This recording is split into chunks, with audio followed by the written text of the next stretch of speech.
Hello bachcho, so the question given to us is 1 gram of metal which has specific heat 0.06 combines with oxygen to form 1.08 gram of oxide. What is the mass of M? ठीक है, तो इस question का जो की concept है जिससे हम इस क्वेश्चन को सॉल्व कर सकते हैं वो है स्पेसिफिक हीट. ठीक है, स्पेसिफिक हीट. तो हम लोग स्पेसिफिक हीट के हेल्प से हम लोग मॉलिक्यूलर मास निकाल सकते हैं या अप्रोक्सीमेट एटॉमिक वेट निकाल सकते हैं. ठीक है, तो होता क्या है कि atomic weight is equals to 6.4 divided by specific heat. ठीक है, तो एटॉमिक वेट अगर हमें निकालना है तो हम 6.4 से स्पेसिफिक हीट को डिवाइड कर देंगे. तो हमें इधर स्पेसिफिक हीट 0.06 गिवन है, तो इससे हम एटॉमिक वेट निकाल सकते हैं ऑफ मेटल. ठीक है, एटॉमिक वेट ऑफ मेटल वो हो जाएगा 6.4 डिवाइडेड बाय 0.06. जब ये करेंगे तो हमारे पास जो अप्रोक्सीमेट एटॉमिक वेट आएगा वो आएगा 106.6 ग्राम. ठीक है, अब क्वेश्चन में हमें गिवन है कि 1 gram of metal combines with oxygen और वो 1.08 ग्राम ऑफ ऑक्साइड बना रहा है. ठीक है, तो हम इसको लिख लेते हैं क्योंकि 1 ग्राम ऑफ मेटल हमारा 1.08 ग्राम ऑफ ऑक्साइड बना रहा है, मतलब 1.08 ग्राम of metal oxide. Law of conservation of mass के हिसाब से जितना मास रिएक्शन से पहले होता है उतना मास रिएक्शन के बाद होता है, मतलब mass of reactant is equal to mass of product.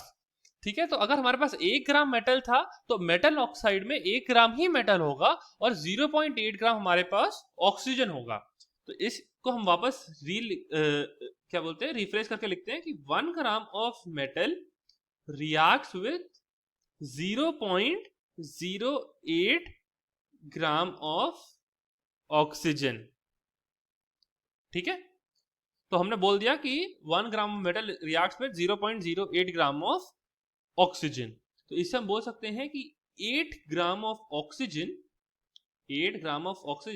Reacts with 1 divided by 0.08 into 8 gram of metal.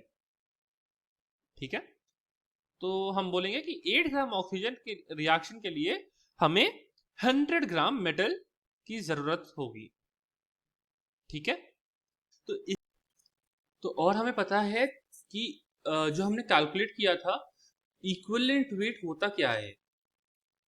Equivalent weight होता क्या है, तो इक्विवेलेंट वेट अगर हम ऑक्सीजन के टर्म से बात करें तो कितने ग्राम का मेटल 8 ग्राम ऑक्सीजन के साथ कंबाइन करेगा उसको हम इक्विवेलेंट वेट ऑफ मेटल कहेंगे. तो हमने पीछे निकाला था कि 8 ग्राम ऑक्सीजन को हमें 100 ग्राम मेटल की जरूरत हो रही है, तो उस पर्टिकुलर मेटल का जो इक्विवेलेंट वेट है वो हो गया 100 ग्राम. ठीक है, अब हम क्या करेंगे, हम वैलेंसी निकालेंगे. Valency is equals to approx atomic weight. ठीक है, atomic weight divided by equivalent weight. ठीक है, इक्विवेलेंट वेट, इससे हमें वैलेंसी मिल जाएगी. हमने अप्रॉक्स एटॉमिक वेट कैलकुलेट किया था, वो आया था 106. इक्विवेलेंट वेट है हमारे पास 100, तो इससे आ जाएगा हमारे पास वैलेंसी 1.06, जिसको हम अप्रोक्सीमेटली लिख देते हैं 1. ठीक है, इसीलिए जो एटॉमिक वेट होगा, एटॉमिक वेट, क्योंकि वैलेंसी हमारे पास 1 आई है तो ये हमारे पास एटॉमिक वेट आ जाएगा हमारे पास 100. ठीक है, क्योंकि वैलेंसी 1 है और एटॉमिक वेट फिर हो जाएगा इक्विवेलेंट वेट इनटू वैलेंसी, तो एटॉमिक वेट आ जाएगा हमारे पास 100. Hope you understood the solution. Best of luck.